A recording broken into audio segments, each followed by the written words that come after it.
Hydrogen is the simplest and most abundant element found in the universe. It is present on Earth as a biatomic form, H2, and it's present in a number of different environments here on Earth.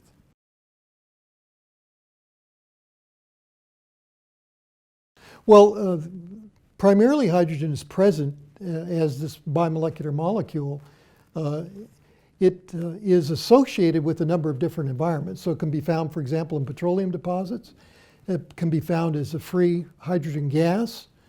And it can be found complexed in a number of different environments. For example, hydrogen dissolved in water. So what is hydrogen? It's the most abundant element in the universe. It's also the simplest element. It contains one proton and one electron. And that's why we like to show it in a very simplified format. It's a colorless, odorless, tasteless, non-toxic gas found in nature, as I mentioned, as H2. And you find H2 naturally. It's naturally in the soil. It's naturally in small amounts in the water. It's naturally, there's a very minute amount in the air that we breathe.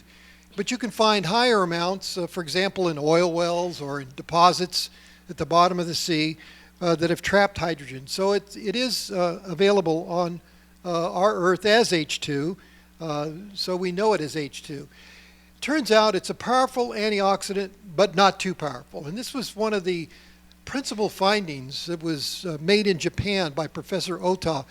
He did an amazing study where he found that not only was hydrogen an antioxidant, that is, it was able to neutralize oxidative capacity in a cell, and I'll show you what that means in just a moment, but it was not too powerful because there's some very natural oxidants in our cells which are very important for signaling in the cell and for regulation of gene expression, so regulating our genes and so on. So it's important if we use an antioxidant that it's not too powerful. So it can neutralize or reduce very dangerous oxidants in our cells, and these dangerous oxidants account for a number of different problems, particularly in chronic illnesses. We have an excess of these produced in both acute and chronic illnesses. So it's something that we have to maintain control over in terms of maintaining control over our health. And the important thing, as I mentioned, hydrogen does not interfere with the signaling systems within the cell. So there's some very minor oxidants in the cell that are important in signaling and controlling gene regulation and so on. We don't want to interfere with those because that can cause catastrophic events.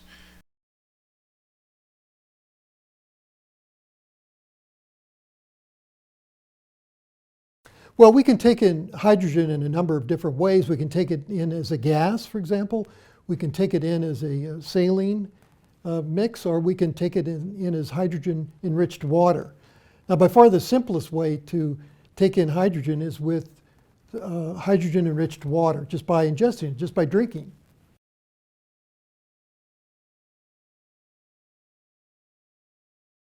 Probably the most dramatic health benefit is the fact that hydrogen is a very good antioxidant.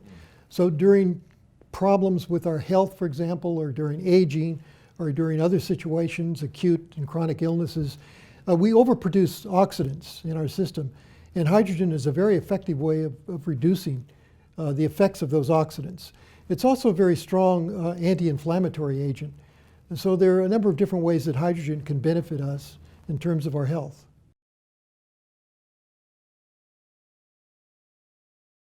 Oh, it's absolutely safe.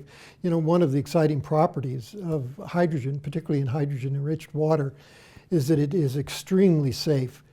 You know, hydrogen has been used for a long time, many, many years, in commercial diving, for example, where divers have been exposed to long periods of time to hydrogen, much higher concentrations than we actually see in hydrogen-enriched water. So its safety record is absolutely excellent.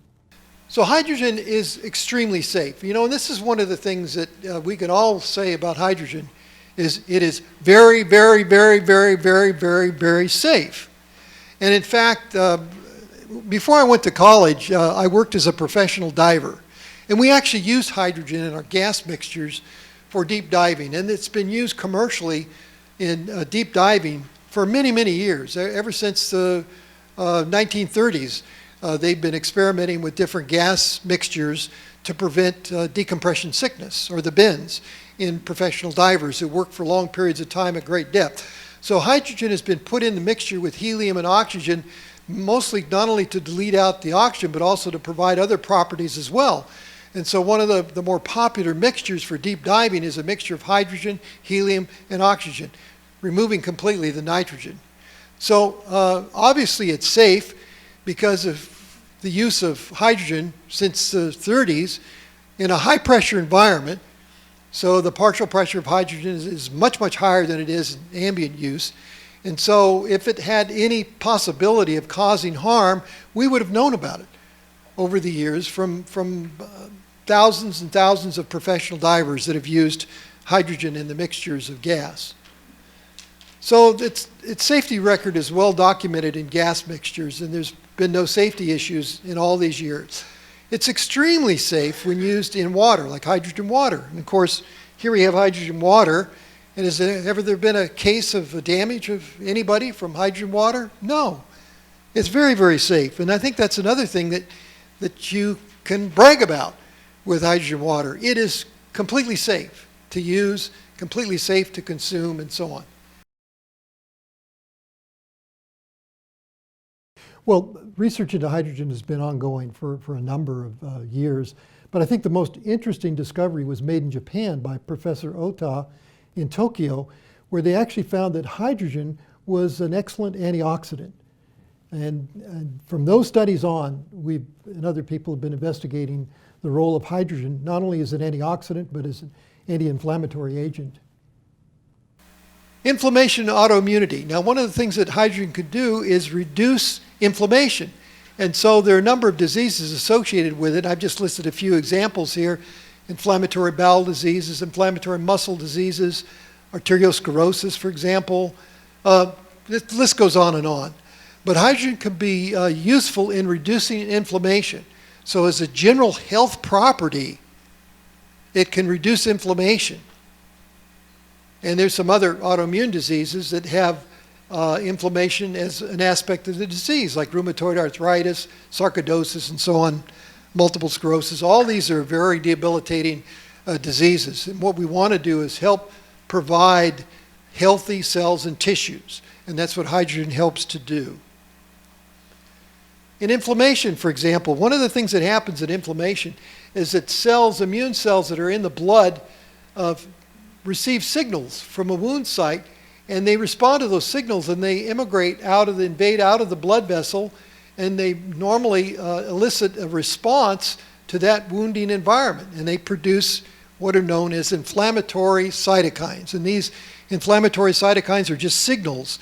They signal cells and tissues and so on to try and initiate the repair process and try and warn other cells that there's something going on here. There's infection, for example, in a wound, or other problems associated with the wound. And so one of the things that can happen is this can get out of hand, and this inflammation can cause tremendous problems. So you want to try and control the inflammation as much as possible. And so hydrogen helps in that regard. And here's the situation, rheumatoid arthritis, where inflammation of the joints is a major problem. It's not the only problem with rheumatoid arthritis. There are lots of other problems associated with rheumatoid arthritis, but at least the inflammation part of it is helped by using hydrogen. So there's a study here that I'm quoting with 20 patients with rheumatoid arthritis that drank hydrogen-enriched water for 12 weeks, and the hydrogen-enriched water reduced the markers found in the blood for rheumatoid arthritis, reduced the symptoms of rheumatoid arthritis, and it turns out the patients with early RA, early rheumatoid arthritis, actually responded better than the patients that have had arthritis for a long time. Well, that's understandable because there's less damage, permanent damage, in early patients compared to late patients.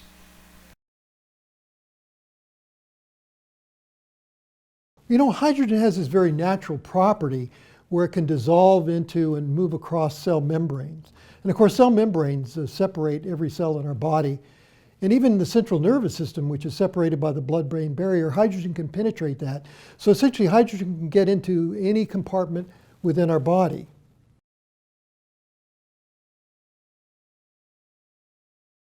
Well, it's true. I mean, the cell membranes, for example, that's one of my important topics that we developed in the early 70s.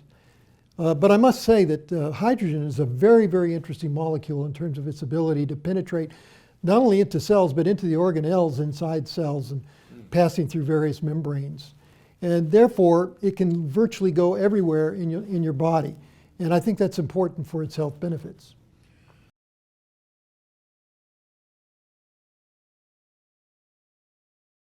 Well, it is, and it can penetrate very easily into every compartment of a cell, and that's not true for most other antioxidants. But there's another property of hydrogen which makes it unique, and that's that it's not an overly strong antioxidant. Some antioxidants are so strong that they suppress all oxidants within a cell, and I'm telling you that that is not good, because some minor oxidants are very important in terms of cell signaling and gene regulation, and so we don't want to affect those processes in our cells. And so hydrogen doesn't affect those processes. It really goes after the most bad or strongest oxidants in the cell and inhibits those. Now, how does hydrogen get inside cells? Well, hydrogen has this very unique property that other antioxidants don't have. It can penetrate the cell membrane of a cell. Here's a cell, and this green barrier around here is the membrane around the cell, and hydrogen penetrates that fairly easily, and it gets into all the compartments of the cells. It gets into mitochondria, it gets into the nucleus, it gets into all these compartments of the cell, and it does that very easily. And that's a very important feature of hydrogen. So we don't have to invent fancy molecules to help get it in. It just gets in very naturally because of its structure. It will go in places where other antioxidants can't. And a good example of that is the central nervous system, which has a barrier around it called the blood-brain barrier, which prevents a lot of molecules from freely flowing in to our brains. Well, hydrogen can flow in through the blood-brain barrier very easily. So it's a very unique molecule in that respect, because there are not too many things that can do that.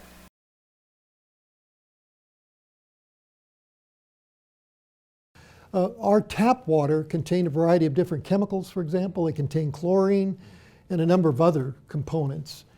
So there is some concern about it, and I think this is where hydrogen-enriched water could be very helpful.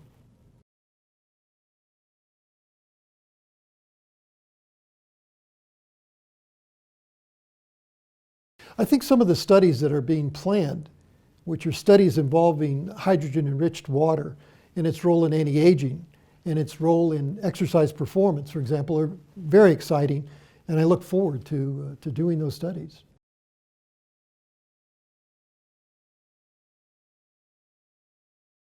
Well, we're very interested to see if hydrogen water can actually enhance an individual's performance, but also we want to see if it enhances or increases their ability to recover from exercise. And this is very important because recovery involves the repair process of cells, and hydrogen-enriched water may actually be very useful in that repair process. And I just want to mention a little bit about hydrogen and exercise in sports medicine. And this is kind of a complicated slide that we have to replace this. It's a little too complicated. But what happens when you over-exercise, for example, and you feel tired and run down? There's an excess of the ROS molecules, reactive oxygen species. This occurs when you overdo your exercising. And also, you have to build up your antioxidant defenses, because this is something when you're training, you have to have a high level of the antioxidant defenses. And here's where hydrogen can help you do this. So there's a couple of, this is one of my last slides, a couple of studies that show this. For example, one was a placebo-controlled double-blind trial using healthy male athletes who drank hydrogen-enriched water post-exercise. So they exercised and they drank hydrogen-rich water. And what they found is that when they did this, they had less problems with cramping. They had less lactate produced. So lactic acid, for example, is one of the things that builds up when you exercise. And the hydrogen actually reduced that. And because they had lower exercise acidosis, which is a buildup of lactic acid. So they had less oxidative stress, for example, and that's very important.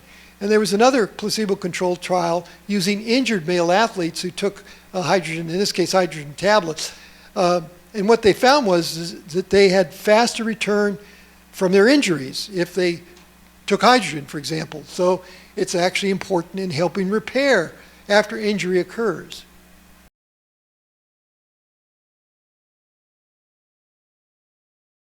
Well, I think we're going to concentrate on some of the cosmetic benefits of hydrogen-enriched water in terms of anti-wrinkle and skin quality.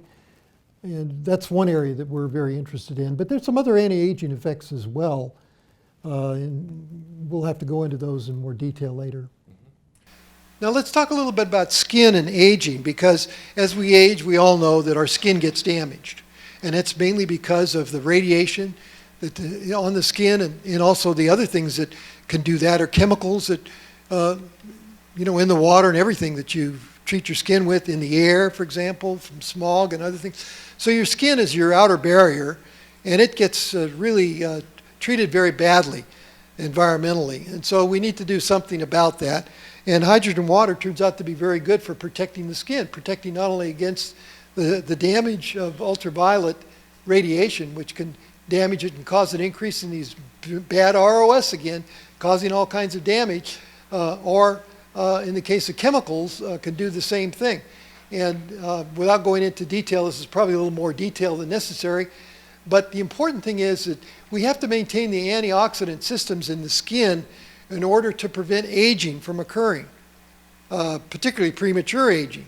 So if you want to prevent aging in the skin, you need to protect the skin from these ROS molecules, and hydrogen water is one way to do that. And I have a couple of studies here on hydrogen, skin, and anti-aging. So using hydrogen in the water, bathing in hydrogen water for 90 days, for example, significantly decreased neck, skin, wrinkles, and it stimulated collagen synthesis in the skin. Well, collagen is the matrix that helps support your skin. And when collagen gets degraded and gets kind of floppy, your skin gets kind of loose and wrinkled. And you want that to be really tense and tight. And so hydrogen will help do that. And so it will reduce wrinkles, for example. Drinking hydrogen water shows, in this particular study, a significant decrease in oxidative damage and oxidative enzymes that damage. So this is an important procedure for anti-aging. I'm just about done. So I'm not going to go through radioprotection. I just kind of mentioned that. But aged subjects, for example, that are treated. Subjects that are treated with hydrogen water, for example, show a reduction in skin inflammation and an increase in the synthesis of these collagen molecules. So it's very beneficial.